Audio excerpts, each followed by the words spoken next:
स्वागत है आप सभी का tech study ITI YouTube channel पर। एनसीएल नॉर्दर्न कोलफील्ड लिमिटेड की तरफ से एक परमानेंट जॉब की वैकेंसी यहां पे जारी की जा चुकी है। एचईएमएम ऑपरेटर ट्रेनी एंड इसके साथ साथ पैरामेडिकल स्टाफ, जिसमें आपका नर्स एंड अदर कैटेगरी है, ऑब्जर्वर सिविल। इन वैकेंसीज़ को यहाँ जारी किया गया है और ये पोजीशंस यहाँ पे आप इनके माइंस इस्टेब्लिशमेंट हॉस्पिटल और जो डिस्पेंसरीज़ हैं एनसीएल की सिंगरौली डिस्ट्रिक्ट मध्य प्रदेश और सोनभद्र डिस्ट्रिक्ट उत्तर प्रदेश, उसमें आपको पोस्टिंग मिलेगी। ऑल इंडिया कैंडिडेट्स यहाँ पे फॉर्म भर सकते हैं, ठीक। From eligible citizens of India यहाँ डायरेक्टली लिखा हुआ है और ये परमानेंट एक सरकारी नौकरी आप सबके लिए जारी की गई है। फॉर्म भरने की डेट यहाँ पे रहेगी 9 अप्रैल से लेके 1 मई 2026 तक। फॉर्म भरने का स्टेप बाय स्टेप वीडियो आप सबको हम प्रोवाइड कर देंगे। वीडियो को आप लोग प्लीज़ लाइक एंड चैनल को सब्सक्राइब जरूर कर लीजिएगा, जिससे आपको सभी तरह की जॉब की अपडेट, इन्फॉर्मेशन और पढ़ाई की वीडियोज़ हमेशा मिलती रहें। ये नोटिफिकेशन एंड फॉर्म अप्लाई करने का लिंक आपको हम टेलीग्राम चैनल पे भी शेयर कर देंगे। नहीं जुड़े हैं तो कमेंट सेक्शन में पहले नंबर पे लिंक मिल जाएगा, वहाँ से आप लोग ज़रूर जुड़िएगा। बात करें पोस्ट वाइज वैकेंसी की, जो कि यहाँ पे टोटल नंबर ऑफ़ वैकेंसी दी गई है टेंटेटिव, ये बढ़ भी सकती है घट भी सकती है बैकलॉग वैकेंसी को मिला के। तो सबसे पहली जो पोस्ट है यहाँ पे डंपर ऑपरेटर ट्रेनी की है, 308 वैकेंसी है। यहाँ पे ग्रेडर ऑपरेटर ट्रेनी है, 34 सीट है। डोजर ऑपरेटर 52 सीट्स हैं। क्रेन ऑपरेटर की 17 सीट्स हैं।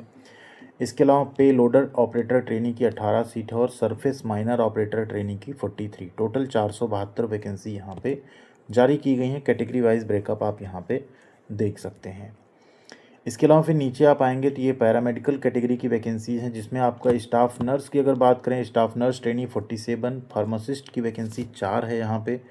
टेक्नीशियन पैथोलॉजिकल ट्रेनी 12 सीट है। टेक्नीशियन डेंटल 2 सीट्स हैं। इसके अलावा फिजियोथेरेपिस्ट की 4 सीट है। टेक्नीशियन रिफ्रैक्शन या ऑप्टोमेट्री की बात करें तो 1 वैकेंसी है। टेक्नीशियन रेडियोग्राफर की 3 है और जूनियर टेक्नीशियन ईसीजी की 2 सीट है। कुल 75 वैकेंसी है। इसके अलावा ऑब्जर्वर सिविल की अगर बात करें तो इसमें कुल वैकेंसी यहाँ पे 30 जारी की गई है। Observer civil T&S grade C की वैकेंसी है। क्वालिफ़िकेशन समझ लेना सबसे ज़्यादा ज़रूरी है। जितने यहाँ पे ऑपरेटर ट्रेनिंग है, ठीक है, डंपर से लेके surface miner, heavy earth moving equipment होते हैं ना, HEMM, तो इसमें आपने 10th पास किया हो।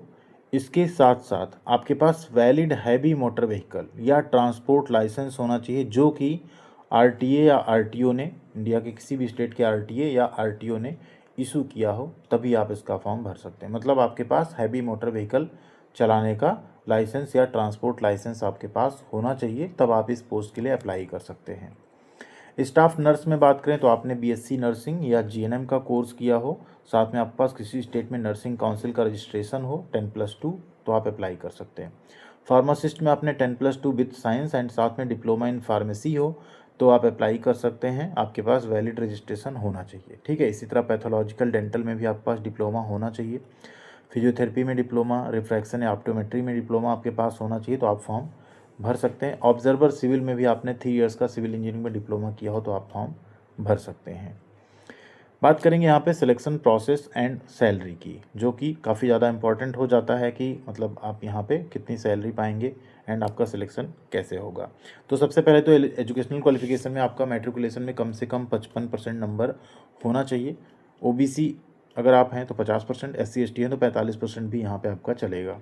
पैरामेडिकल स्टाफ में भी आपकी जो कैटेगरी रखी गई है आपके पास यहाँ पे,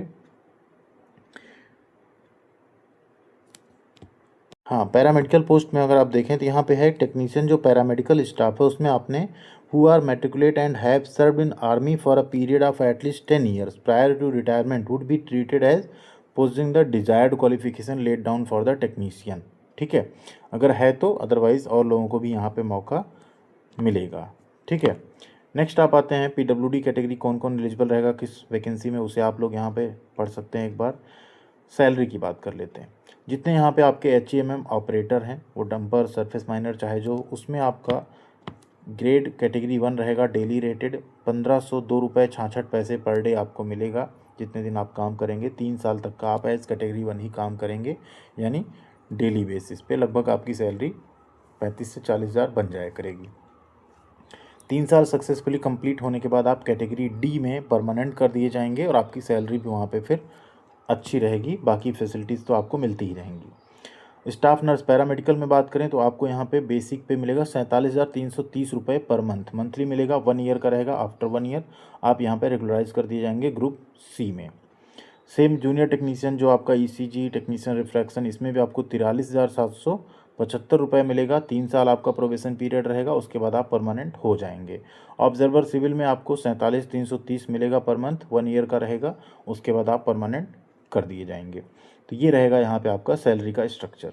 ठीक है, आपको बेसिक दिख रहा है ना, इस बेसिक में आपका देखिए और भी चीज़ें हैं। बेसिक पे के अलावा यहाँ पे the post carry other allowances such as DA, attendance bonus, special allowance, transport subsidy, medical facility, ये सब कुछ आपको मिलेगा। तो आपकी सैलरी और ज़्यादा भी यहाँ पे बनेगी। एज लिमिट जो रखी गई है वो जैसा ऊपर बताया गया 30 ईयर्स 18 से 30 साल रखी गई है। एज लिमिट में छूट आपको मिलेगी। SC/ST को 5 साल, OBC को 3 साल, PWD को 10 साल। PWD में अगर रिजर्व कैटेगरी है तो वो भी उसमें ऐड ऑन हो जाती है आपका। करते हैं एप्लीकेशन फ़ीस की। एप्लीकेशन फ़ीस थोड़ा हायर साइड है। UR, OBC और EWS के लिए 1,000 प्लस 180 रुपये GST, टोटल 1,180 रुपये। SC/ST, एक्सेसमैन, PWD और डिपार्टमेंटल कैंडिडेट के लिए नील फीस यहाँ पे, यानी कोई फ़ीस नहीं रहेगी। फ़ीस आपको ऑनलाइन ही भरना है। इसके अलावा सिलेक्शन प्रोसेस आपका जो होगा फॉर HEMM ऑपरेटर ट्रेनिंग जो है उसमें आपका एग्ज़ाम होगा। ठीक है, CBT एग्ज़ाम होगा। CBT एग्ज़ाम 100 नंबर का होगा। 90 मिनट आपको टाइम दिया जाएगा। सभी के लिए लगभग वो सेम रहेगा। ठीक है, मेरिट आपकी बनाई जाएगी। यहाँ पे नेगेटिव मार्किंग आपकी नहीं रहेगी। इंग्लिश और हिंदी दोनों में आपको क्वेश्चन देखने को मिलेंगे। पैरामेडिकल कैटेगरी में भी 100 नंबर होगा, साथ में आपको 90 मिनट का समय दिया जाएगा। इसके अलावा उसमें सेक्शन A सेक्शन B 2 रहेगा। ठीक, टेस्ट सिटी क्या क्या रहेंगी, तो टेस्ट सिटी जो रहेंगी आप ऑनलाइन एप्लीकेशन फॉर्म में जो भरेंगे उसके हिसाब से आपको टेस्ट सिटी दी जाएंगी एग्ज़ाम के लिए। मिनिमम क्वालिफाइंग मार्क्स आपको लाना होगा। सभी पोस्ट यहाँ देख लीजिए क्या रखा गया। 100 क्वेश्चन मैक्सिमम मार्क्स रहेगा। 50 नंबर UR EWS के लिए, बाकी कैटेगरी के लिए 40 नंबर अगर आप मिनिमम लाते हैं तभी आप यहाँ पे क्वालिफाई माने जाएंगे। तो ये इस वैकेंसी का पूरा डिटेल, बाकी इसका नोटिफिकेशन हम शेयर कर देंगे, मगर आप लोग इसको ज़रूर देख लीजिएगा। कोई डाउट हो इस वैकेंसी को लेकर तो उसे भी आप लोग कमेंट सेक्शन में लिखिएगा, हम ज़रूर उसे भी क्लियर करेंगे आप सबके लिए। डॉक्यूमेंट्स क्या क्या अपलोड होंगे वो यहाँ पे दे दिया गया, कौन सा फॉर्म आप भरेंगे तो क्या क्या डॉक्यूमेंट जो है आपको अपलोड करना रहेगा। अगर आप लोग फॉर्म भरने में एलिजिबल होते हैं यहाँ पे तो कमेंट करके बताइएगा, उसका भी स्टेप बाय स्टेप वीडियो आप सबके लिए हम ज़रूर प्रोवाइड करेंगे। नीचे कुछ फॉर्मेट्स आपको दिए गए हैं, साथ ही साथ पूरा सिलेबस भी दिया गया है कि आपका सिलेक्शन प्रोसेस में कैसे कैसे क्वेश्चंस जो हैं पूछे जाएंगे। जैसे रोड सिग्नल हो गया, ट्रैफिक रूल हो गया, मोटर व्हीकल एक्ट हो गए, मशीन का नॉलेज हो गया, GK, बेसिक मैथ्स हो गई, इन सब से क्वेश्चन रहेंगे। पैरामेडिकल स्टाफ में बात करें तो आपका जो फील्ड है उससे रिलेटेड भी क्वेश्चन रहेगा। ठीक है, टेक्निकल जो इस सेक्शन है उससे स्पेसिफिक भी आपके अलग अलग फील्ड के क्वेश्चन पूछे जाएंगे। ठीक, किसमें कितना क्वेश्चन किस से रिलेटेड रहेगा वो भी यहाँ पे दिया हुआ है। इसके नीचे आपको कुछ फॉर्मेट्स दिए गए हैं, उसी में अगर आपके पास सर्टिफिकेट नहीं है तो इस फॉर्मेट में आपके पास वो सर्टिफिकेट्स होना चाहिए। बाकी इसका फॉर्म कंडीशन है थोड़ी क्रिटिकल, लेकिन जिनके पास भी अगर ये क्वालिफ़िकेशन है जो यहाँ पे दिया गया है तो आप लोगों को इसका फॉर्म ज़रूर भरना चाहिए। आपका सिलेक्शन काफ़ी आसान हो जाएगा, क्योंकि यहाँ पे जितनी पोस्ट है उतने नंबर ऑफ एप्लीकेशन भी हो सकता है किसी किसी पोस्ट पे ना आए। थैंक यू वेरी मच, ख्याल रखिएगा अपना। मिलते हैं अगली अपडेट के साथ अगले वीडियो में।